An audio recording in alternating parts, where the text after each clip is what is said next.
بهترین سیاست همراهی همسر. مراد از سیاست یعنی بهترین کردار و رفتار و بهترین معامله با همسر خود. و از همه مهم بر آن رزقی که خداوند برای اونا تقسیم کرده است یعنی داده است، با همون رزق دادگی پروردگار باید قناعتمند باشد.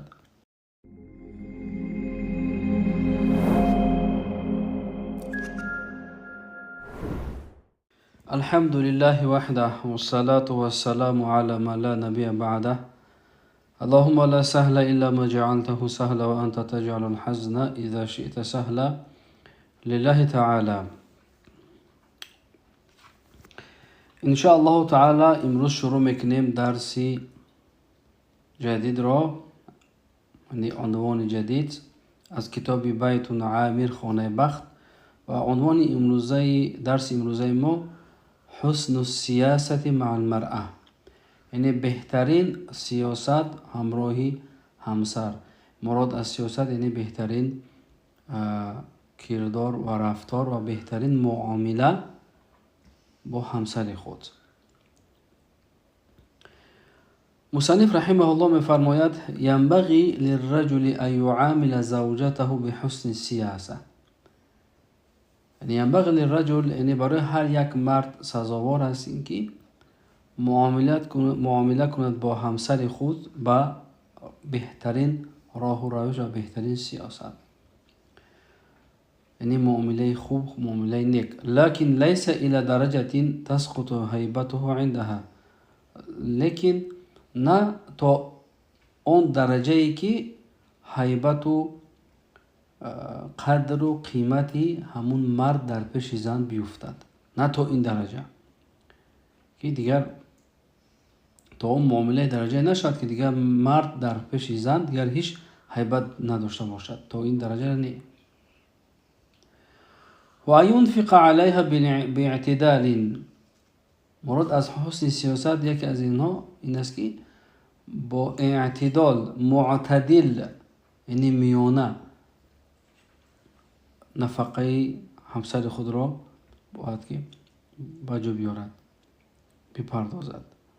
بحيث لا يقتر ولا يسرف، یعنی تا جای تا یک دم یک تا حالتی را نفقه همسر خود را میپردازد، انجام میدهد تا حدی که اسراف نشود و از حد زیاد مصرف نشود. یعنی مقصد زن نیاز به همون چیز نداشته باشد، این دیگر هر یک همون چند ماه پس که هر سال همون یک نوع چیز را خریدن میگیرد. شاید زن اصلا نیاز به همون ندارد، یعنی یا که در مسئله طعام و دیگر مسائلی که تا حد امکان، تا حد نیاز خریده شود، از اون زیادش دیگر اسراف می شود.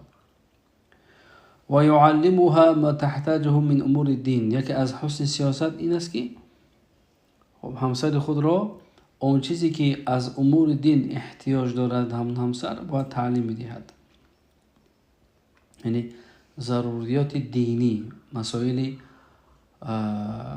فرد و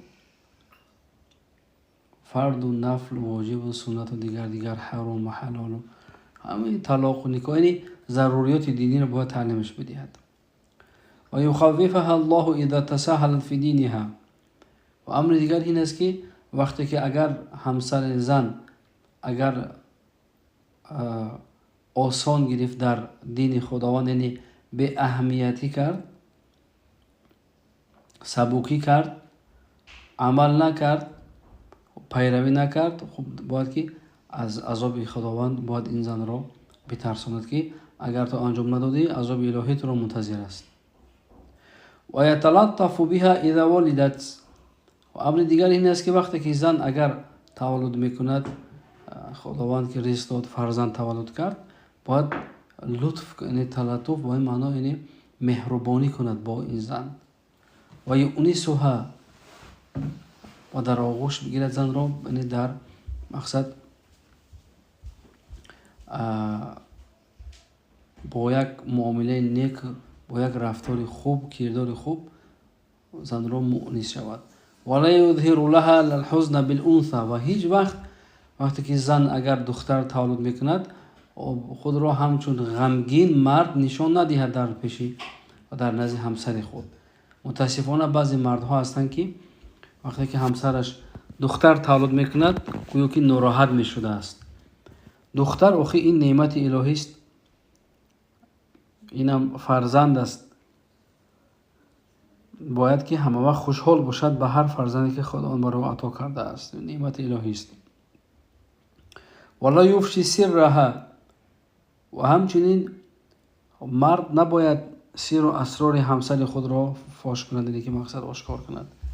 ولا یسیء الظن بها، و امر دیگر این است که یعنی گمان حقی گمانی بد کردن ندارد بر همسر خود، که همسرش شاید با یگان نفر صحبت یا که یگان جو می رود مهمونی یگان روی دور، باید گمانی بد نکند به همسر خود، گمانی بد نداشته باشد. مراد از گمانی بد یعنی راهی کج، یعنی زنا و دیگر امور زنا. ولا یطلقها فی الحید، اگر میخواهد زن همسر خود را اگر طلاق داد در حید طلاقش ندهد. در وقتی که زن همون ماهانه میبیند، هم بیماری حید میگن، همون حالت در زن رو طلاق دادن این گناه هست. و فی طهر جامعها فیه، و همچنین همسر خود را اگر میخواهد طلاق داد، خب به هر مشکلی که پیش میآید و در طهری که یعنی مقصد همسر از حید پاک میشود، طهر یعنی پاک است، اول جماعش میکند بعد طلاقش میکند. این گونه طلاق هم باید نکند، چون این گونه طلاق مکروه است، کراهیت دارد. چون باید که زن رو وقتی که طلاق داد از حید که پاک شد، خب بدون جماع طلاقش بدهد. این طلاق سنی است. و این طلق، اگر در همین حالت حید و که در همین حالتی که از حید پاک شد و جماعش کرد بعد طلاقش داد، میگد وقع فی المعصیتی، گناهگار میشود مرد. لکن الطلاق یقع، لکن طلاق واقع میشود. با وجودی که مرد گناهگار میشود لیکن طلاق واقع میشود. وقد فرض الله امورا علی المرأة ما فرضها علی الرجل، یعنی خداوند بر زن بعضی امور، بعضی کارهای را فرض گردانیده است که بر مردها خداوند این چیز را فرض نگردانیده است. و كذلك هناك اشیاء الله فرضها علی الرجل ما فرضها علی المرأة، و همچنین فراموش نکنید که بعضی اموری هستند، بعضی کارها هستند که خداوند بر مردها او را فرض گردانیده است، نه بر زنها. و کل منهما علیه ان یصبر علی اداء ما وجبه الله علیه مخلصا لله. پس هر یک از این دو نفر مرد و زن باید که صبر کنند بر آن چیزی که خداوند بر هر اینا امر کرده است و فرض گردانیده است. ولكن قدوته الانبیاء وليكن یعنی مرد باید که زندگی خود را باید الگو و راهنمود و مانند زندگی پیغمبران کند. و من سبقه من الصالحین، و الگوی زندگی اون اهل صلاح، اهل صالحی که از دنیا گذشتن، اونا معروف هستند در همون زمان و مکان. یعنی دوستهای خدا، اهل صالحین، مراد اینجا دوستهای خدا، اولیای خدا، کسایی که در بین مردم احترام و جاه و منزلت و مکان دارند، زندگی خود را باید با اونا مانند کند، مقایسه کند، نه با رقاصا و نمیدونم فوتبال باز و دیگر اموری که امروز مردم متاسفانه مسلمانان متاثر شدند. و ان تحسن عشرتها معه، و همچنین باید که مرد عشرت یعنی معامله زندگیش را و همراهی همسر خودش باید که خوب و نیک کند، خوب رفتاری و نیک رفتاری کند. به حسن الادب و الانبساط، با حسن ادب و بهترین ادب باید با همسر خود رفتار کند. و الانبساط یعنی با چهره باز و خندان، و المداعبه و اسباب اللذة، و همچنین وقتی که میخواد با همسر خود هم خواب شود، باید قبل از جماع باید مداعبه، یعنی کمی بازی کند و اسباب لذت، این لذت برد از اون زن، بعد جماع کند. این گناه است. و اینجا و ان تحسن عشرتها معهم، مراد یعنی زن باید معامله و رفتارش رو با شوهر خود نیک کند. و بهترین ادب و انبساط و مداعبه مراد وقتی که مرد میخواهد نزدیک شد باید لبخند بزند و خوشحال باشد. مداعبه یعنی همزمان پیش از جماعی که ما گفتیم باید با کمی بازی کنند با هم و اسباب لذت رو استفاده برند. مراد اون راههایی که از همدیگر لذت میبرند استفاده برند. و انت تطیب له و تتزین و ترق له فی المخاطبه.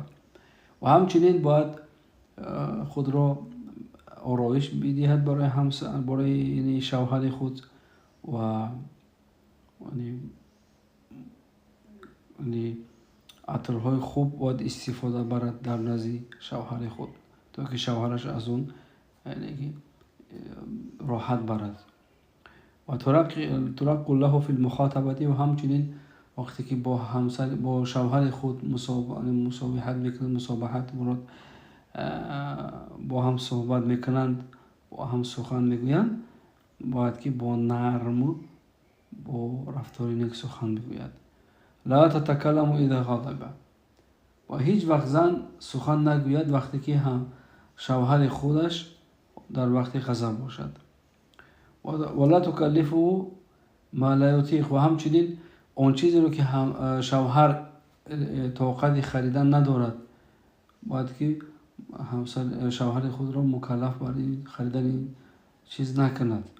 بعضی حالت ها میشم که شوهر و مردها بیچاره دستشون کم است نمیرسد، اما زنها طلب زیاد دارند.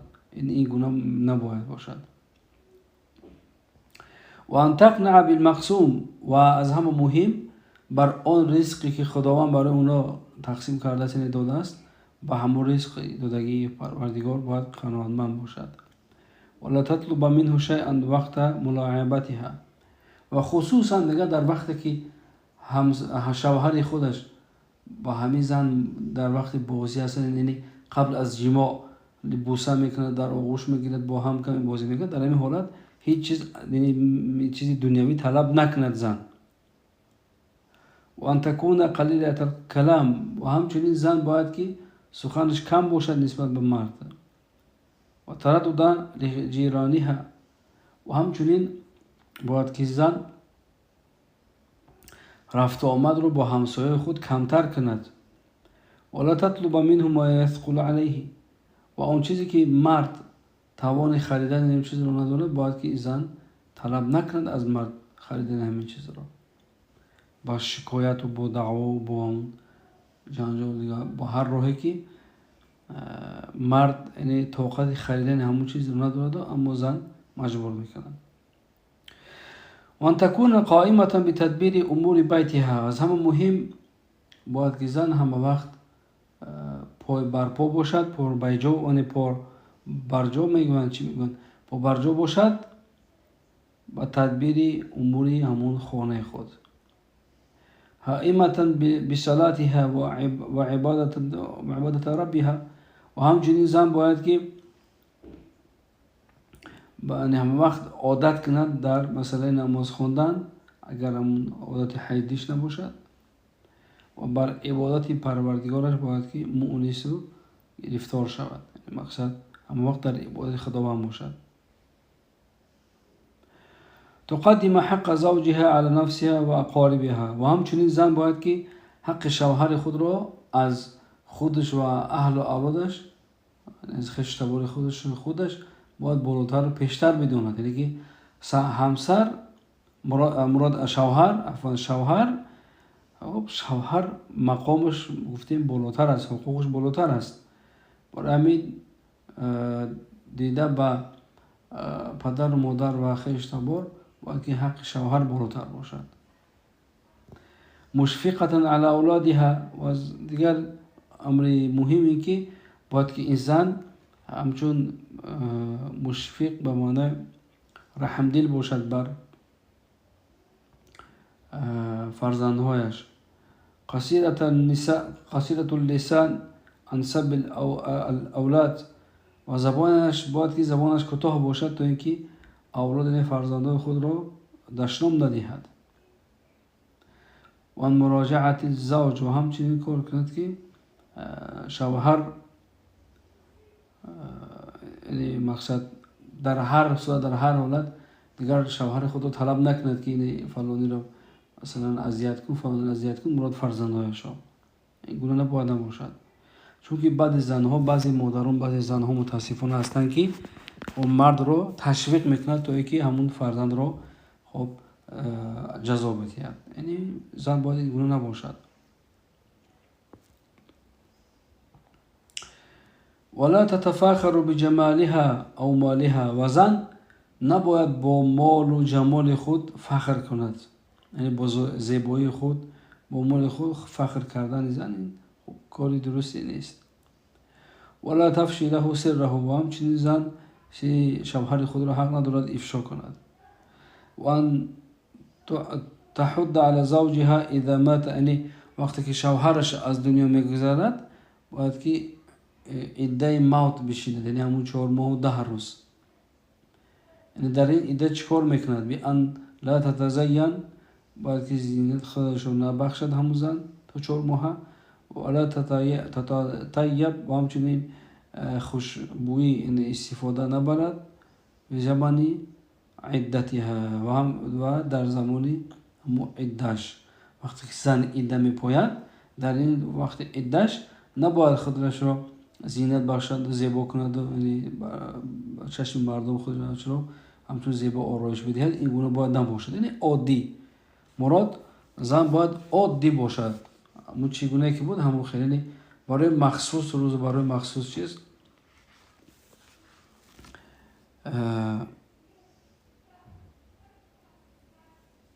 طلب مثلا برای امور کار خودش طلب از شوهر خود نداشته باشد.